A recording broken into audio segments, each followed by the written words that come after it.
తెలంగాణ ప్రజలకు రాష్ట్ర ప్రభుత్వం తీపి కబురు అందించింది. రాష్ట్రంలోని గ్రామాలకు తక్కువ ధరకే ఇంటర్నెట్ కనెక్షన్లు అందించేందుకు కార్యక్రమానికి ముందడుగు వేస్తుంది.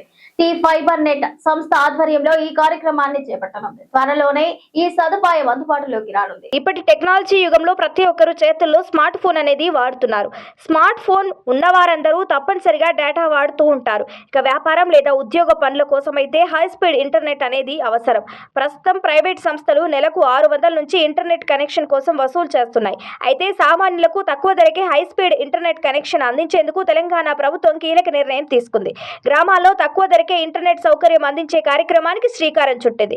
కనీసం 25 Mbps వేగంతో హై స్పీడ్ ఇంటర్నెట్ సౌకర్యం గ్రామీణులకు కల్పించేందుకు సిద్ధమవుతుంది. ఈ మేరకు అధికారులు ఇప్పటికే చర్యలు ప్రారంభించగా త్వరలోనే ఈ సదుపాయం గ్రామాల్లో నివసించే వారికి అందుబాటులోకి రానుంది. ఇంటింటికి డిజిటల్ సేవలు అందించాలనే లక్ష్యంతో తెలంగాణ ప్రభుత్వం చవక ధరకే గ్రామాల్లో ఇంటర్నెట్ కనెక్షన్లు అందించనుంది. టీ ఫైబర్ నెట్ ఆధ్వర్యంలో ఈ కార్యక్రమాన్ని అమలు చేయనుంది. ఇప్పటికే 26 జిల్లాల్లో 9000 గ్రామాలకు optical fibre cable ring connectivity ఏర్పాటు చేశారు. అయితే రంగారెడ్డి, ఖమ్మం, రంగారెడ్డి, నిజామాబాద్ జిల్లాలో ఇప్పటి వరకు వీటిని ఏర్పాటు చేయలేదు. ప్రస్తుతం పెండింగ్ లో ఉన్న ఈ జిల్లాల్లో కూడా ఏర్పాటు చేసే ప్రక్రియను వేగవంతం చేశారు.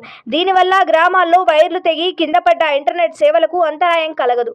అన్ని గ్రామ పంచాయతీల్లోనే వీటిని ఏర్పాటు చేయనున్నారు. ఇప్పటికే రింగ్ కనెక్టివిటీ కోసం రాష్ట్రానికి భారత్ నెట్ పథకం ద్వారా కేంద్ర ప్రభుత్వం 432 కోట్లు మంజూరు చేసింది.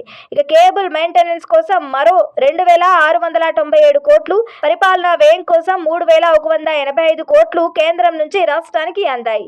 ఇక రింగ్ కనెక్టివిటీ ఉన్న 4 గ్రామాలకు ఉచితంగా ఇంటర్నెట్ సౌకర్యం కల్పిస్తున్నారు. ఇది విజయవంతం కావడంతో రింగ్ కనెక్టివిటీ కోసం కేంద్రం అనుమతులు ఇచ్చింది. 691 బ్లాక్లను BSNL internet leads lines connectivity అందించాలని కేంద్రం తెలిపింది. అటు ABP కార్యాలయంలో భాగంగా 12769 గ్రామాల్లో ఇంటర్నెట్ కనెక్షన్ సౌకర్యం కల్పించేందుకు కేంద్రం నిర్ణయించింది. BIS మ్యాపింగ్ ద్వారా వీటి ఆస్తులన్నీ మ్యాపింగ్ చేయాలని నిర్ణయించింది. ఇక భారత్ నెట్ ఉద్యమీస్ నియమించాలని భావించింది. రానున్న 5 ఏళ్లలో గ్రామాల్లోని పంచాయతీలు, అంగన్వాడీలు, స్కూళ్లకు ఇంటర్నెట్ కనెక్షన్ అందించడమే ధ్యేయంగా పెట్టుకుంది.